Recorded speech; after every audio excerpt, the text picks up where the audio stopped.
வழக்கறிஞர் திரு கந்தசாமி, ஆதவ அர்ஜுனா பேசியதன் அடிப்படையில் இருந்து தான் இந்த பிரச்சனையே உருவெடுக்குது. ஆதவ அர்ஜுனா அப்படி பேசுனது சரியா முதல்ல? ஏன்னா அங்கிருந்தா இந்த புள்ளியை தொடங்குது, நம்மளும் அதுலேருந்தே தொடங்கலாம். ஆதவ அர்ஜுனா பேசும்போது ஒரு வெஞ்சன்ஸோட பேசுறாரு அப்படின்ற குற்றச்சாட்டை தான் முன்வைக்கிறாங்க. தீர்க்கப்படாத கணக்கு இருக்கு, தீர்க்கப்படும் அப்படின்றாரு. அதை எதிர்த்து தானே திமுக போறாங்க. அப்ப திமுக அந்த விவகாரத்தில் அரசியல் செய்யல, ஆதவ அர்ஜுனா பேச்சின் அடிப்படையில் தான் போறாங்கன்னு புரிஞ்சுக்கலாமா, இல்ல அரசியல் தான் செஞ்சிருக்காங்கன்னு எடுத்துக்கலாமா? திமுக அரசியல் செய்யலைன்னா சின்ன பிள்ளை கூட நம்பாது. அது வெஞ்சன்ஸ் இல்லை, வலி. எங்கள் ஆட்கள் எங்களை நம்பி வந்தவங்க அண்ணனை பார்க்கணும், மாமாவை பார்க்கணும், அந்த 41 உயிர்கள் போயிருக்கு. ஆதவ அர்ஜுனா பேசுனது ஃபுல்லாகவே வலி. அதுவே உங்களுக்கு வந்து உண்மையிலேயே கோர்ட்டுக்கு போகணும் அப்படிங்கிற அக்கறை இருந்தது அப்படின்னா, உண்மையிலேயே அவங்களுக்கு அந்த அக்கறை இருந்தது அப்படின்னா ஏற்கனவே இருந்த வழக்கோட சேர்த்து போயிருக்கலாம். அவர் சொன்ன மாதிரி எதுக்கு முன்னாடியே போனாங்க? காரணம் 10ஆம் தேதி தளபதி அவர்கள் கரூர் போகக்கூடாது. செந்தில் பாலாஜி வேறு அந்த சைடு தேடிக்கிட்டு இருக்காங்க. 10ஆம் தேதி கரூருக்கு போகக்கூடாது. இது எல்லாமே முன்னாடி எப்படி ஈகோன்னு எங்கள் மேலே சொன்னாங்களோ அதுதான். கர்மா இருக்குது, உப்பு தினவன் தண்ணி குடிச்சே ஆகணும், அதெல்லாம் தான். இதை சொன்னால் இது வந்து வெஞ்சன்ஸுக்கு அதங்க, இது வலி. நான் என்ன கேட்குறேன், இவ்வளோ பண்ணுற திமுக அவர்கள் ஆட்சியில் இருக்கும்போது எங்களை எவ்வளோ பண்ணியிருப்பாங்கன்னு நீங்கள் யோசனை பண்ணி பாருங்க. இன்னைக்கு இவ்வளோ பண்ணுறாங்க, இப்போவே இவ்வளோ பண்ணுறாங்க, ஆட்சியில் இருக்கும்போது எவ்வளோ பண்ணியிருப்பாங்க? பண்ணலைன்றதான் அனிதா ராதாகிருஷ்ணன் ஜூவியுடைய ஒரு கவர் ஸ்டோரியில சொல்லியிருக்காங்க. அன்னைக்கே திருச்சியில வச்சு விஜயை லாக் பண்ணியிருக்கலாம். எங்களுடைய அன்னாள் முதல்வர் இலகு மனசு கொண்டவர், நாங்க பண்ணல, அந்த தப்பு எங்களுக்கே பிரதிபலிக்குதுன்றாரு. கிடையவே கிடையாது. அன்னைக்கு வந்து அவங்க அதை எலெக்ஷன் மோட்டிவ்ல எடுத்துட்டு போனாங்க. அதெல்லாம் பிளான்டு. அவங்களுக்கு எது லாபம் அப்படிங்கறத அவங்க ஃபிக்ஸ் பண்றாங்க. எங்க டீக்ரேட் பண்ண முடியும் அப்படிங்கறத ஃபிக்ஸ் பண்றாங்க. அதெல்லாம் ஸ்கெட்ச் போட்டு பண்றது தான். அதை இந்த விஷயத்தை வச்சு அவரை டீக்ரேட் பண்ணணும் அப்படிங்கிறது. அன்னைக்கெல்லாம் பார்த்தீங்கன்னா இந்த நீதிமன்றத்தை திசை திருப்புற வேலையை திமுக ரொம்ப நல்லாவே பண்ணியிருக்கும். இன்னைக்கு அப்படித்தான் அவரை அக்யூஸ்டுன்னு போகிற போக்கில் சொல்லிட்டு போகிறது. இது வேற ஏதாச்சும் ஒரு விஷயத்தில் போய் ஏதாச்சும் இவங்களுக்கு சாதகமாக வந்துடும் அப்படின்னு. இதே வேலையை சென்னையில் எஸ்ஐடி அமைக்க சொல்லி நீதிமான் செந்தில் அவர்கள் சொல்லும்போது அப்போவும் நீதிமன்றத்தை திசை திருப்பி பொய்யான விஷயங்கள்லாம் செய்து தான் அந்த இடத்துல அந்த எஸ்ஐடியே வாங்கினாங்க. அது பிரபலமாக பேசப்பட்டது. அங்கே அப்சர்வேஷன் என்ன சொன்னாங்க, இவங்க வந்து அவங்களுக்கு சாதகமான டிவிலையும் அவங்க எக்கோ சிஸ்டத்துலையும் அதை எந்தெந்த மாதிரி போட்டாங்க அப்படிங்கிறது. ஏன் நேற்று இவர்கள் வழக்கு போட்டுட்டு அந்த எக்கோ சிஸ்டம் ஆடின ஆட்டம் இருக்குது. இன்னைக்கு ஸ்க்ராலில் கூட வரல நியூஸ் அந்த எக்கோ சிஸ்டத்தில். அப்போது இவர்களோட நோக்கம் டீக்ரேட் பண்ணுறது. தொடங்கின புள்ளிக்கே போலாம். ஆதவ அர்ஜுனாவுடைய பேச்சின் போது காவல்துறையை வைத்து எங்களுடைய மக்களை கொன்று குவித்தார்கள்னு திமுக மேல அக்யூஸ் பண்றாரு. காவல்துறைன்னு அவர் சொல்றது சரி? நாங்க சொல்றது சம்பந்தப்பட்டவர்களுக்கு புரியுது, மக்களுக்கு புரியுது, எங்களுக்கும் புரியுது. நாங்க சொல்றது உங்களுக்கும் புரியுது, நல்லாவே புரியுது. திமுக காரனுக்கு புரியல அப்படிங்கிறது நடிப்பு.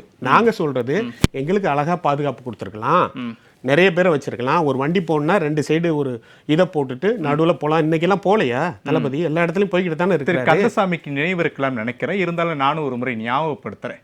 கரூருக்கு 8 மணி அளவுல நினைக்கிறேன் தோராயமா முதலமைச்சர், இப்போதைய முதலமைச்சர் அப்போதைய தாவேக தலைவர் வந்து வண்டியில மேல ஏறணும்னே என்னை பாதுகாப்பா அழைத்து வந்த காவல்துறைக்கு நன்றின்னு சொன்னார். அன்று நன்றி, இன்று காவல்துறையை வைத்து அதுல இவ்வளோ விஷயம் இருக்கான்னு தெரியாம போச்சே அப்படின்னு. ஏன்னா அந்த பாலத்துல இருந்து உள்ள வந்து இவங்க இப்படி எல்லாம் இதுவரை பண்ணதே இல்லையே, புதுசா இருக்கே, நன்றினோம். அதுக்குள்ள இவ்வளவு விஷயம் இருக்குங்கிறத அன்னைக்கே அதை உடைச்சு சொல்லிட்டோம். அடுத்த நாள் இந்த விஷயம் இப்படியும் புரிஞ்சுக்கலாம். அப்படி எங்களுக்கு புரியல, என்னடா இது, நம்மளுக்கு இதுவரை இவங்க இதெல்லாம் பண்ணதே கிடையாது, பாலத்துல இருந்து உள்ள கூட்டு போறாங்க, இவ்வளவு விஷயம் நடக்குது அப்படிங்கிறதுனால அதான் எங்களுக்கு பாதுகாப்போட கூட்டு போனாங்கன்னு திரு கந்தசாமி சொல்றாரு. அவருக்கு நேரத்துல முடிச்சார். பாதுகாப்போட கூட்டிட்டு போனாங்க.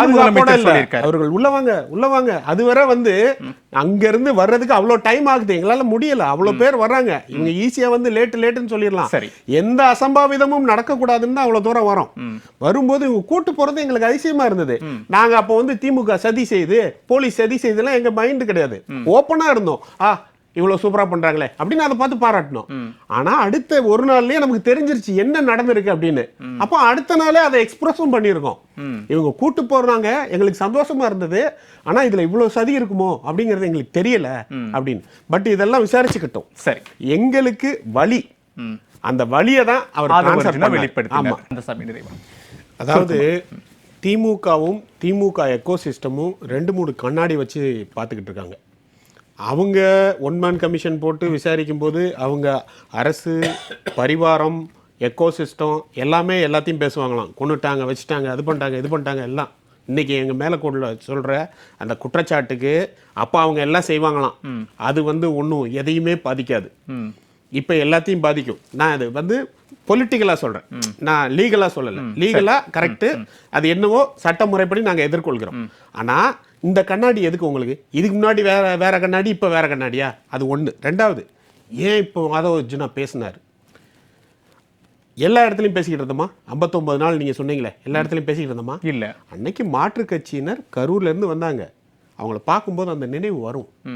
அந்த வழி அந்த இடத்துல வந்தது. அதை நாங்கள் எக்ஸ்பிரஸ் பண்ணோம். அது ஒரு இயல்பான விஷயம்.